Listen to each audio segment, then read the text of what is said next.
Hello friends, स्वागत है आपका हमारे यूट्यूब चैनल में स्टडी जोन में। और आज हम 10th क्लास का फर्स्ट चैप्टर साइंस मिलाए हैं, केमिकल रिएक्शन एंड इक्वेशन। तो हम इसके बारे में हम यहाँ पर पढ़ेंगे केमिकल रिएक्शन किस तरीके से होती है और फिर हमारी लाइफ में उसका क्या महत्व है, और फिर हम केमिकल रिएक्शन को बैलेंस करना सीखेंगे। पहले हम केमिकल रिएक्शन के महत्व के बारे में बात करते हैं। हमारी लाइफ में इसका क्या महत्व, किस तरीके से हमारी लाइफ में केमिकल रिएक्शन होती है।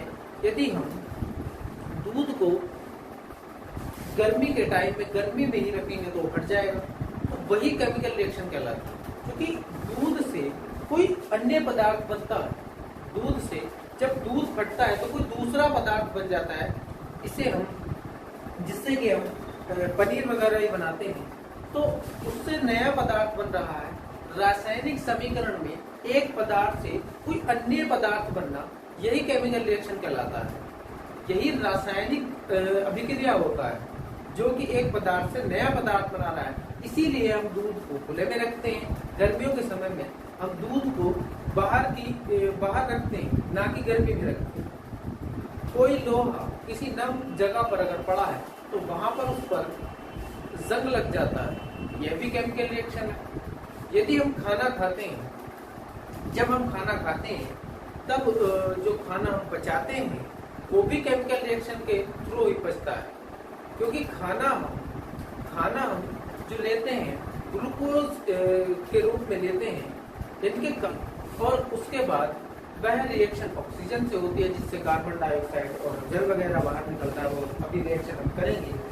और पेड़ पौधे भी केमिकल रिएक्शन करते हैं, जो कि यानी कि कार्बन डाइऑक्साइड, जो वातावरण में कार्बन डाइऑक्साइड है, और जल के साथ रिएक्शन करके वो कार्बोहाइड्रेट्स का निर्माण कर लेते हैं, जो कि एक केमिकल रिएक्शन होती है। इसमें एनर्जी बनती भी है और केमिकल रिएक्शन में एनर्जी निकलती भी है। तो हम पहला एग्जांपल यहाँ पर मैग्नीशियम का लेते हैं। मैग्नीशियम रिबन, यानी कि मैग्नीशियम का एक तार जैसा टुकड़ा हम जला करके देखते हैं। मैग्नीशियम का टुकड़ा जब जलाया जाता है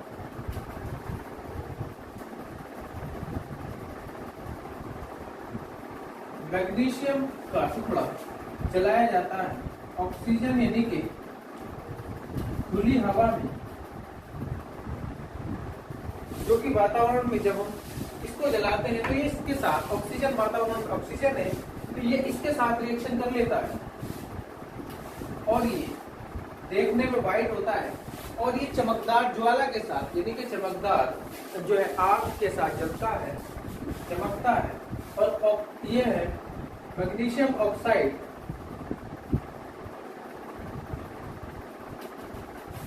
ऑक्साइड बना लेता है। यह मैग्नीशियम ऑक्साइड बना लेता है, यानी कि दो पदार्थ मिलकर कोई नया पदार्थ बनाते हैं। यहाँ पर मैग्नीशियम हमने लिया था जो कोई जलाया था, और ये ऑक्सीजन से रिएक्शन करके नया पदार्थ मैग्नीशियम ऑक्साइड बना लेता है। यही हमारा केमिकल रिएक्शन कहलाता है। जो कि दो पदार्थ ऐसे हैं जिसमें से यहाँ पर पदार्थ नहीं बदलते, यानी कि मैग्नीशियम की जगह यहाँ पर कॉपर या फिर सोडियम या कोई अन्य पदार्थ नहीं आ गए। पदार्थ यानी कि एटम या जो हमने पदार्थ लिए थे वो है वही, मगर इन्हीं पदार्थों से कोई नया पदार्थ बन गया। जैसे कि हमने दूध में देखा था कि दूध जब फटता है तो वो नया पदार्थ बनाता है, बट वो रहता दूध ही है, दूध के जैसा ही रहता है। और इसमें भी यहाँ पर केमिकल रिएक्शन में ऐसा ही होता है। मैग्नीशियम और ऑक्सीजन, यहाँ पर मैग्नीशियम ऑक्साइड बनाते हैं, इसमें मैग्नीशियम भी है और ऑक्सीजन भी है। यहाँ पर ऑक्सीजन और मैग्नीशियम है, बट यह पदार्थ होता नया है। इन दोनों से इस पदार्थ के गुण भी अलग होते हैं। यानी कि यहाँ पर हमने मैग्नीशियम का टुकड़ा लिया था, और ये ऑक्सीजन से, जो वातावरण के ऑक्सीजन से उससे रिएक्शन करके यहाँ पर चूर्ण बनाता है, पाउडर बनाता है। क्योंकि यहाँ पर जलने के बाद ये पाउडर हो जाता है।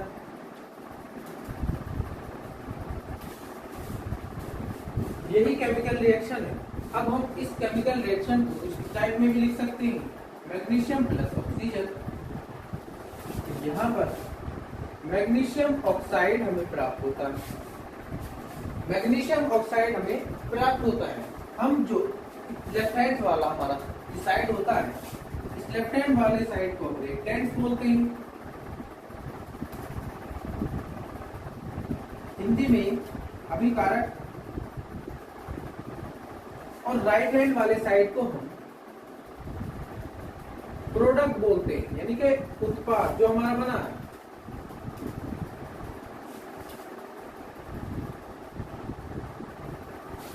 उत्पाद बोलते हैं। यहाँ पर हम देखते हैं कि केमिकल रिएक्शन हमारी बैलेंस है या नहीं है।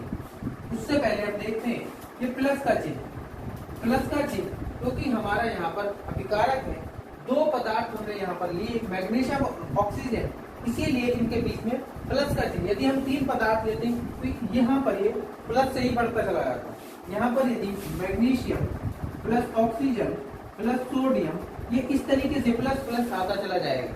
यहाँ पर हम प्लस से इसे आगे बढ़ाते चले जाते हैं। यदि यहाँ पर प्रोडक्ट होता और एक पदार्थ अन्य हाइड्रोजन बन जाता, तब भी हम यहाँ पर इसे प्लस से दिखाते हैं, प्लस के बाद इसे अलग करते हैं।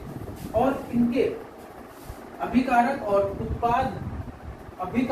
उत्पाद के बीच में हम, क्योंकि ये नया पदार्थ हमें दिखाना है, तो इसके बीच में हम तीर का निशान लेके एरो लगा कर इसे रिप्रेजेंट करते हैं। और उसके बाद हम देखते हैं किस तरीके से मैग्नीशियम ऑक्सीजन के साथ रिएक्शन करके मैग्नीशियम ऑक्साइड बनाता है। और ये रिएक्शन में जो हमने पदार्थ लिए थे, क्योंकि दो ऑक्सीजन लिए होती है मैग्नीशियम, और इसमें हमने एक मैग्नीशियम और एक ऑक्सीजन प्राप्त हुआ। हमने 9th क्लास में पढ़ा था कि द्रव्यमान संरक्षण का नियम क्या होता है, जिसमें कि ना तो हम किसी पदार्थ को बनाया जा सकता है और ना ही उसे नष्ट किया जा सकता है। यानी कि जो पदार्थ बना है वो रहेगा उतना के उतना ही, चाहे उसे जला लो या कुछ भी कर लो। यानी कि यहाँ पर हमने 2 और 3 पदार्थ लिए और यहाँ पर बने 2, तो इस रिएक्शन को, जहाँ पर रिएक्शन बैलेंस नहीं होती, क्योंकि लेफ्ट हैंड साइड, इसे लेफ्ट हैंड साइड हम बोलते हैं और इसे राइट हैंड साइड हम बोलते हैं, क्योंकि यहाँ पर हमारा ऑक्सीजन का नंबर राइट हैंड साइड में, ऑक्सीजन का नंबर राइट हैंड साइड में 2 है और लेफ्ट हैंड साइड में, सॉरी, लेफ्ट हैंड साइड में 2 है और राइट हैंड साइड में 1 है। तो यहाँ पर बैलेंस तो होने दी। तो हम इस रिएक्शन को कंकाली रिएक्शन बोलते हैं। कंकाली रासायनिक समीकरण,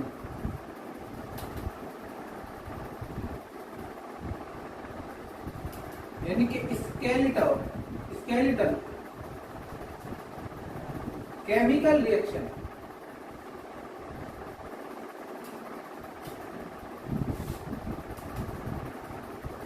यहाँ पर यह पूछ लेगा कि कंकाली केमिकल रिएक्शन या कंकाली रासायनिक समीकरण बताओ क्या होता है।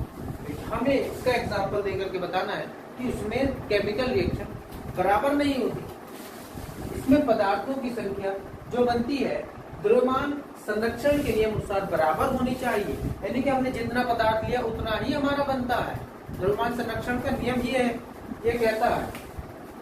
तो अब हम कुछ और रिएक्शन के बारे में बात करते हैं। हमने देखा यहाँ पर कि लेफ्ट हैंड साइड और राइट हैंड साइड बराबर नहीं है, कोई दिक्कत नहीं, आगे हम चलकर इसे बराबर करेंगे। नहीं, इस तरीके से रिएक्शन बैलेंस होती है। तो एक हम पहले एक एग्जांपल लेते हैं।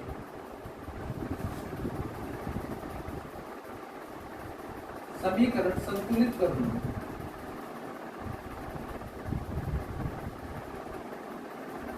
यानी कि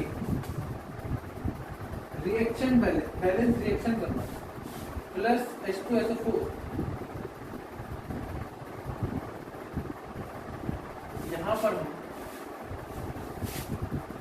ZnSO4 बनाते हैं, फिर H2 हाइड्रोजन के रूप में निकलता है। ये पूरी रिएक्शन हमारी दे दी गई है। तो यहाँ पर ये रिएक्शन हम देखते हैं Zn1SO4, तो ये रिएक्शन बैलेंस है। तो अब हम दूसरी रिएक्शन लेते हैं जो कि अनबैलेंस हो, हम उसे बैलेंस करेंगे। हम लेते हैं एक रिएक्शन Ft प्लस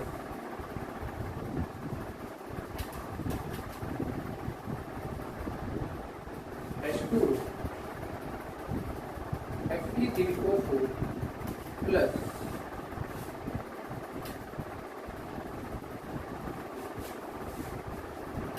H2। यहाँ पर हमारे रिएक्शन का एग्जाम्पल हमने दूसरा लिया जो कि अनबैलेंस रिएक्शन है। हम अब करते हैं फर्स्ट स्टेप में किस तरीके से रिएक्शन बैलेंस होगी। तो स्टेप फर्स्ट में हम क्या करते हैं, स्टेप फर्स्ट में हम यहीं से स्टार्ट करते हैं।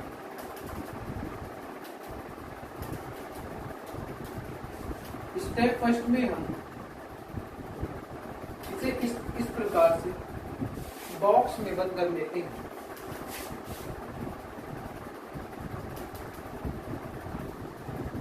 हमने बताया था कि यह लेफ्ट हैंड वाला साइड यानी कि लेफ्ट हैंड वाला साइड जो होता है वो हमारा रिएक्टेंट्स यानी कि अभिकारक कहलाता है और राइट हैंड वाला साइड जो होता है वो हमारा प्रोडक्ट कहलाता है यानी कि उत्पाद। हम इसे उत्पाद कहते हैं। तो यहाँ पर पहले स्टेप में हम इन्हें बॉक्स में बंद करते हैं, फिर दूसरे स्टेप में देखते हैं कि अभिकारक या उत्पाद में से किस यौगिक के पास, किस कंपाउंड के पास हमारे यहाँ तत्व ज्यादा, यानी कि ये वाला हम इस कंपाउंड या यौगिक के पास हमारे जो परमाणु है उनकी संख्या ज्यादा है। तो यहीं से ही हम इसे इसकी दूसरे स्टेप में इनकी संख्या गिनते हैं। जब हम इसकी संख्या गिनते हैं तो हम पहले लिखते हैं, पहले हम लेफ्ट हैंड साइड और फिर राइट हैंड साइड में लिखते हैं कि क्योंकि Fe के बारे में यदि हम बात करें तो लेफ्ट हैंड साइड में हमारा एक Fe है और राइट हैंड साइड में हमारा 3 Fe है। फिर उसके बाद ऑक्सीजन की बात करते हैं। ऑक्सीजन क्योंकि राइट हैंड साइड में 4 ऑक्सीजन है और लेफ्ट हैंड साइड में ऑक्सीजन की संख्या 1 है। तो तीसरा एलिमेंट हमारा यहाँ पर हाइड्रोजन है। तीसरा एलिमेंट हमारा यहाँ पर हाइड्रोजन है। हाइड्रोजन जो है लेफ्ट हैंड साइड में भी 2 है और राइट हैंड साइड में भी यहाँ पर 2 हाइड्रोजन मौजूद है। अब हम इसके बाद जो हमने आयरन गिने थे यहाँ पर लोअर वो लेफ्ट हैंड साइड में 1 है और राइट हैंड साइड में 3 है। हम पहले इनको बैलेंस करते हैं। यदि हम यहाँ पर Fe 3 Fe करते हैं plus H2O Fe3O4 plus H2। यदि यहाँ पर हम 3 Fe करते हैं तब इधर भी 3 हो जाएंगे, क्योंकि यहाँ पर इन्हें बढ़ाने के लिए, इनकी संख्या में वृद्धि करने के लिए इनके सूत्र में बिल्कुल छेड़छाड़ नहीं करेंगे। जैसे कि यहाँ पर 2 हाइड्रोजन 1 ऑक्सीजन है और यहाँ पर 4 ऑक्सीजन है। यदि यहाँ पर 4 ऑक्सीजन इस टाइप में लिख दें, 4 ऑक्सीजन इधर बढ़ जाए तो इसका फॉर्मूला यानी कि इसका सूत्र खराब हो जाएगा, इसका फिर सूत्र नहीं रहेगा। हम जो गुणा करते हैं वो यहाँ से करते हैं, इधर से हम इसकी गुणा करते हैं। जैसे हम आप आगे देखते हैं, उसके बाद जब ये बैलेंस हो जाता है तो उसके बाद ऑक्सीजन का नंबर आता है जो कि यहाँ पर 3Fe है प्लस H2O यानी कि इधर 4 है तो हम इधर भी 4 करते हैं। इसके बाद देखते हैं Fe3O4 प्लस H2। तो यहाँ पर 4 गुनी 8 यानी कि हम इसकी गुणा इसमें, यहाँ पर चूंकि एक ही ऑक्सीजन है इसीलिए ये गुणा कुछ इस टाइप में होती है, 4 ही कम 4, इसीलिए यहाँ पर 4 ऑक्सीजन है। और उसके बाद 4 दूनी 8, 4 दूनी 8, इसका मतलब यहाँ पर 2 से भी गुणा होगी, तो यहाँ पर हाइड्रोजन अब संतुलित करेंगे। उससे पहले मैं आपको ये बात बता दूं कि यहाँ पर जैसे 4 ऑक्सीजन है, आप यदि सोचो कि यहाँ पर भी हम 4 ऑक्सीजन लिख दें तो इसमें कोई दिक्कत है? तो यहाँ पर हाँ दिक्कत है, क्योंकि H2O ये वाटर का फॉर्मूला यही है, इसका मतलब यहाँ पर H2O4 नहीं हो सकता। और इसका यहाँ पर जो ये फॉर्मूला है फेरिक ऑक्साइड, ये Fe3O4 ही है, इसका फॉर्मूला ही है। यहाँ पर हम चेंज नहीं कर सकते, चेंज जो हमें करना है वो यहाँ पर सामने लिखकर करना है। इसकी गुणा इसमें 4 दूनी 8, यानी कि इस तरीके से होगी, क्योंकि एक ऑक्सीजन था इसीलिए 1 से गुणा होगी, 4 कम 4, तो यहाँ पर ऑक्सीजन कंप्लीट हो जाते हैं। इसके बाद हम हाइड्रोजन को कंप्लीट करते हैं, क्योंकि हाइड्रोजन 8 है, और यदि हम 3Fe प्लस 4H2 और उसके बाद Fe3O4 प्लस, क्योंकि हमें 2 हाइड्रोजन यहाँ पर प्राप्त होते हैं, तो यहाँ पर 8 हाइड्रोजन है, तो यहाँ पर भी हम 4H2 लिख देंगे, यहाँ पर भी हम 4H2 लिख देंगे, 4 दूनी 8। तो हमारी ये रिएक्शन संतुलित होती है। इन 2 से 3 स्टेप्स में ही हम, यदि हम स्टेप बढ़ाना चाहें, तो फर्स्ट स्टेप हमारा ये हो गया, सेकंड स्टेप यहाँ पर ये हो गया, और थर्ड स्टेप, यानी कि थर्ड स्टेप इनमें जो है इन्हें बैलेंस करने को हो जाता है। थर्ड स्टेप या फोर्थ स्टेप में हम इन्हें बैलेंस कर सकते हैं। इसके बाद हम इन्हें चेक करते हैं, वो फिफ्थ हमारा स्टेप हो जाएगा जब हम इसे चेक करते हैं, क्योंकि इधर राइट हैंड साइड है, क्योंकि इधर राइट हैंड साइड में 3 जो है आयरन है, और इधर भी हमने 3 आयरन कर लिए। उसके बाद O4 में 4 ऑक्सीजन है, तब हम यहाँ पर 4 कम 4 ऑक्सीजन है, फाइनल रिएक्शन जो हमारी आई। उसके बाद 4 दूनी 8 हमारे हाइड्रोजन है, और 4 दूनी 8 ही हाइड्रोजन हमें प्राप्त है।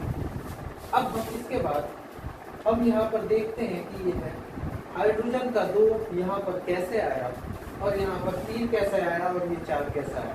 तो इसकी टेंशन अभी ना ली, क्योंकि 9th क्लास में ही आपको बता दिया गया, बट हम आपको एक नेक्स्ट वीडियो में या कोई अलग वीडियोस के लिए चाहिए कि 3 कैसे आया और 4 कैसे आया, उसमें कभी ना कभी बता देंगे। अभी आप यही कर लें तो यही सही है। उसके बाद हम देखते हैं कि यहाँ पर, क्योंकि ये जो हमारा 3Fe बना, यहीं पर हम देखते हैं 3Fe बना, तो इनकी पदार्थ की स्टेट होती है, यानी कि पदार्थ की 3 स्टेट होती है, सॉलिड होती है, लिक्विड होती है, और गैसेस होती है। कभी कभी हम क्या करते हैं कि इनकी स्टेट भी हमें दर्शानी पड़ती है, इनकी स्टेट भी शो करानी पड़ती है। तो तब जब हम सॉलिड की स्टेट शो कराते हैं, जैसे आयरन यानी कि लोहा सॉलिड होता है, तो हम S लिखते हैं, सॉलिड की जगह स्मॉल s लिखते हैं इस तरीके से ब्रैकेट में, क्योंकि ये लिक्विड होता है, वाटर लिक्विड होता है, तब हम यहाँ पर L लिखते हैं, और यहाँ पर ये सॉलिड पदार्थ प्राप्त होता है, यहाँ पर S लिखते हैं, और यहाँ पर हमारा गैस प्राप्त होता है, तो यहाँ पर हम गैस लिखते हैं, G लिखते हैं गैस का, यहाँ पर स्मॉल g लिखते हैं, और लिक्विड का यहाँ पर यहाँ पर L लिखते हैं, स्मॉल l। जो गैस होती है यहाँ पर हम इसे इस तीर के निशान से भी रिप्रेजेंट कर सकते हैं। यदि मैं ये हटा दूं तो यहाँ पर हमें ये लगाना होगा, ये ऊपर को निशान जो जाता है वो गैस का निशान जाता है, यहाँ पर हम इस निशान से भी गैस को रिप्रेजेंट कर सकते हैं। और उसके बाद कुछ और चीजों के बारे में बात करते हैं, जैसे अवक्षेप के बारे में बात करते हैं। अवक्षेप यानी कि प्रेसिपिटेट, उसे किस टाइप में हम रिप्रेजेंट करते हैं। जैसे यहाँ पर इसे छोड़ दिया जाए तो यहाँ पर हम प्रेसिपिटेट की बात करें तो पोटेशियम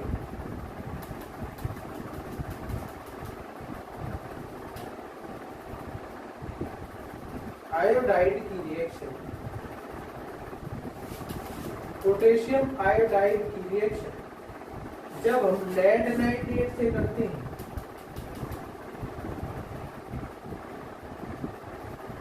लेड नाइट्रेट से कराते हैं तब यहाँ पर हमारा लेड आयोडाइड प्राप्त होता है।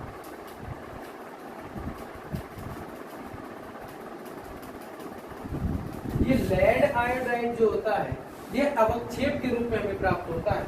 जब हम किसी भी अवक्षेप की बात करें, यानी कि अवक्षेप को हम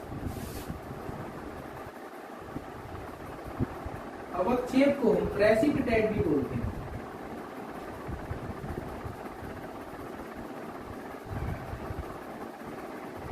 प्रेसिपिटेट, और इसे हम यदि यहाँ पर स्मॉल p इससे भी रिप्रेजेंट कर सकते हैं, यानी कि स्मॉल p और t प्रेसिपिटेट इसका मतलब होता है। और यदि हम निशान से रिप्रेजेंट करना चाहें तो इसका निशान इस तरीके से तीर के निशान नीचे को रिप्रेजेंट हम करते हैं। तीर का निशान इसमें नीचे की तरफ लगाया जाता है और गैसेस में ऊपर की तरफ तीर का निशान लगाया जाता है। कुछ रिएक्शन में ऐसा भी होता है, मैं इसे बता दूं, जिसमें कि ऊष्मा निकलती है।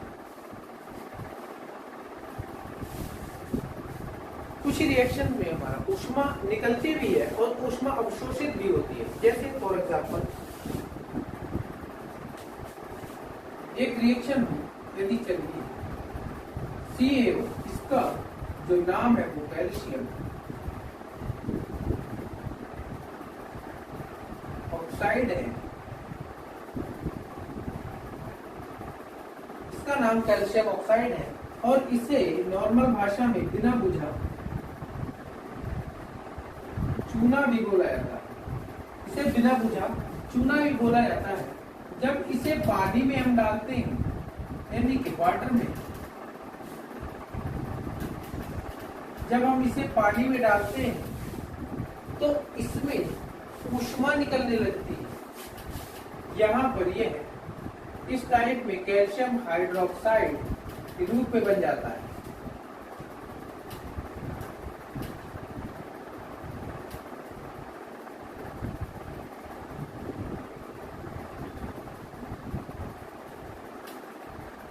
कैल्शियम हाइड्रोक्साइड के रूप में प्राप्त होता है और इसके बाद कैल्शियम हाइड्रोक्साइड जो होता है, इसके बाद इसमें ऊष्मा भी निकलती है, यानी कि हीट। जो ये हीट निकलती है, हमने देखा है कि जो हम कली वगैरह करते हैं, चूना वगैरह जब हम डालते हैं तो हम क्या करते हैं, उसमें जब पानी में डालते हैं तो उसमें से हीट निकलने लगती है।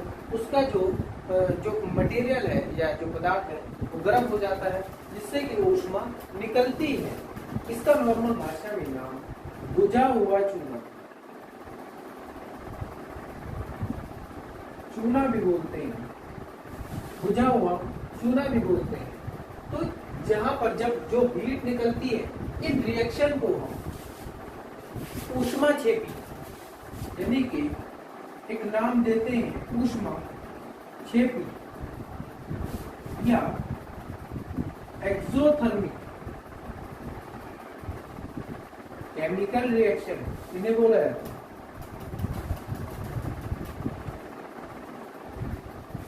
है। एक्सोथर्मिक केमिकल रिएक्शन या ऊष्मा छेपी, यानी कि ऊष्मा का उत्सर्जन करना, ऊष्मा का निकलना। जैसे यहाँ पर ऊष्मा का निकलना, जैसे और भी बहुत सारी रिएक्शन है।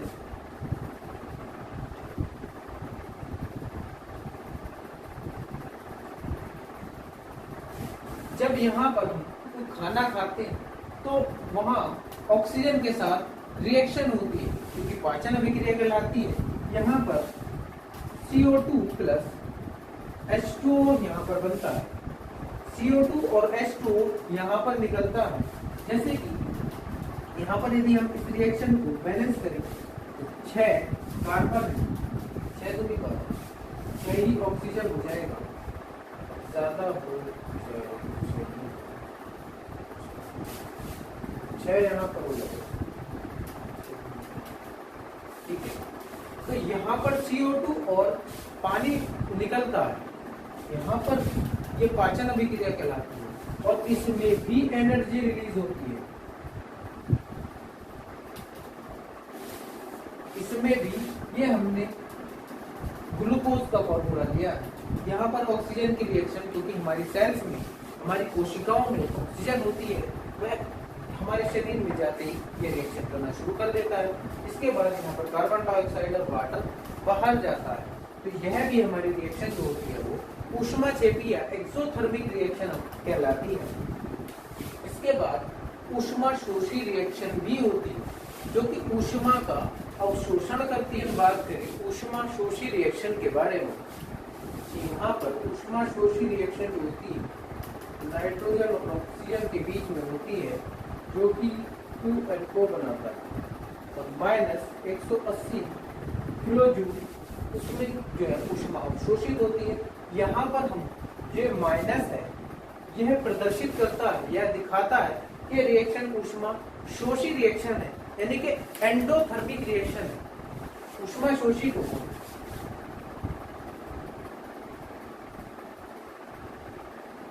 Endothermic reaction, endothermic chemical reaction भी बोलते हैं।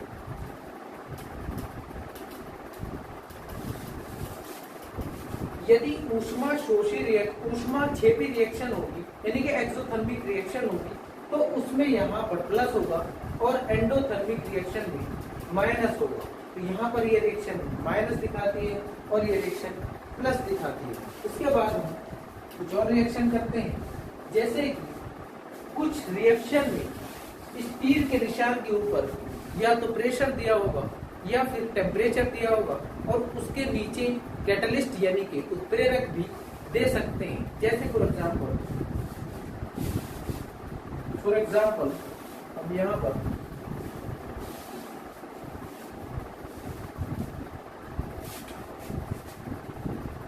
नाइट्रोजन की रिएक्शन जब हाइड्रोजन गैस से कराते हैं